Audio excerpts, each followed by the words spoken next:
হ্যাঁ, আরেকটা ভীষণ ভালো প্রশ্ন maybe light off the heart যে যে সবারই একটা কেরিয়ার তৈরি করতে করতে ছেলে মেয়েদের কেরিয়ার তৈরি করতে করতে এখন বয়স হয়ে যাচ্ছে। বিশেষ করে মেয়েদের ক্ষেত্রে এটা খুব চিন্তার ব্যাপার। অনেক মেয়েদেরই কেরিয়ার তৈরি করতে করতে 27-28+ হয়ে যাচ্ছে। এটাকে আমি কি চোখে দেখছি, এটা কি ভালো না খারাপ? দেখুন, কারোর ব্যক্তিগত জীবন কীরকম হবে সেটা তার ব্যাপার, কিন্তু কালেকটিভিজমেরও একটা দায়িত্ব থাকে, রাষ্ট্রের দায়িত্ব থাকে। কারণ এমনিতেই ফার্টিলিটি রেট ইন্ডিয়াতে কমে গেছে। যদি যথেষ্ট পরিমাণ বাচ্চা না হয়, আমি উন্নত বিশ্ব বিশেষ করে ইউরোপ বা অন্যান্য দেশের সমস্যাগুলো দেখছি, পশ্চিমবঙ্গের সমস্যাগুলো দেখছি। কারণ একটা বৃদ্ধাশ্রম হয়ে গেছে। যে যাই হোক না কেন, আলটিমেটলি তো মানুষের জীবনের তো পরন্ত কোনো জীবনের উদ্দেশ্য নেই। একটাই উদ্দেশ্য থাকে যে অন্তত তাদের বংশগতিটা বজায় থাকুক। এছাড়া আর তো অ্যাবসলিউট উদ্দেশ্য নেই। মানুষ নিজের মতো করে উদ্দেশ্যটাকে বানিয়ে নেয়।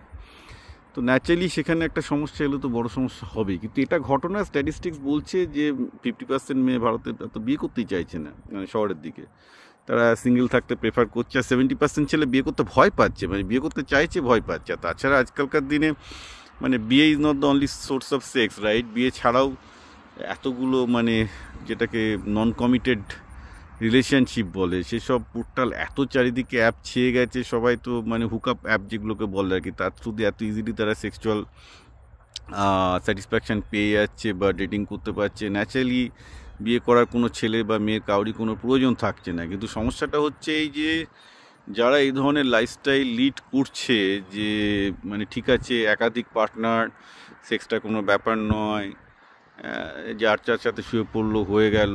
কিন্তু একটা স্টেজের পর 3-4 বছরের পর, যেটা স্ট্যাটিস্টিক্স এবং স্টাডি বলছে, যে প্রচুর মেয়ে এবং ছেলেরা প্রচুর ফ্রাস্ট্রেশনে এবং এতে চলে যাচ্ছে। কারণ এটা একটা আমাদের একটা এগেইন ইভলিউশনারি সাইকোলজি। সেটার একটা বেসিস হলো এই ইভলিউশনারি সাইকোলজিটার একটা বেসিস হলো এই যে মানুষের ডিপ রুটেড মেন্টাল সাপোর্ট দরকার হয়। অর্থাৎ সেক্স পার্টনারটা হচ্ছে একটা সেক্সুয়াল স্যাটিসফ্যাকশনের জন্য, কিন্তু মানসিক সাপোর্টটা যেটা দরকার, যেটা কনস্ট্যান্টলি একটা কম্পেনিয়ন দিতে পারে, সেই জায়গাটা কিন্তু বিশাল ভয়েড থেকে যাচ্ছে।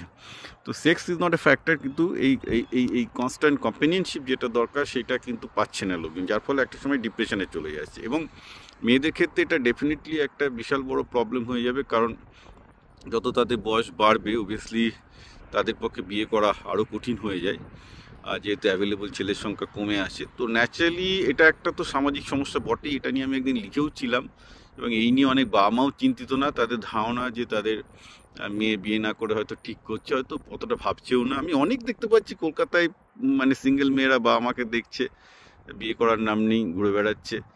তো ছেলেদেরও এরকম প্রচুর আছে। কিন্তু এটা ঠিক হচ্ছে না। ঠিক হচ্ছে না ইন দ্য সেন্স যে পরবর্তীকালে এরা সবাই ভুগবে, তখন বাবা মাকে দোষ দেবে।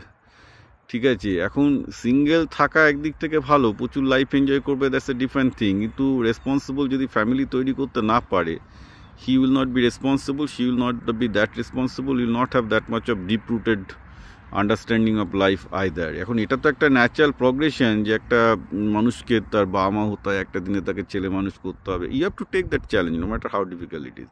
Same thing about the marriage, it's a challenge, you have to take it no matter how difficult it is.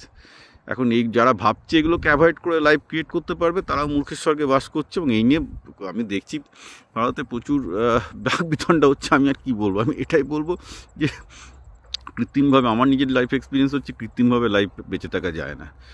বাঁচতে গেলে স্বাভাবিকভাবে, নর্মালভাবে, সুস্থভাবে বাঁচতে হয়।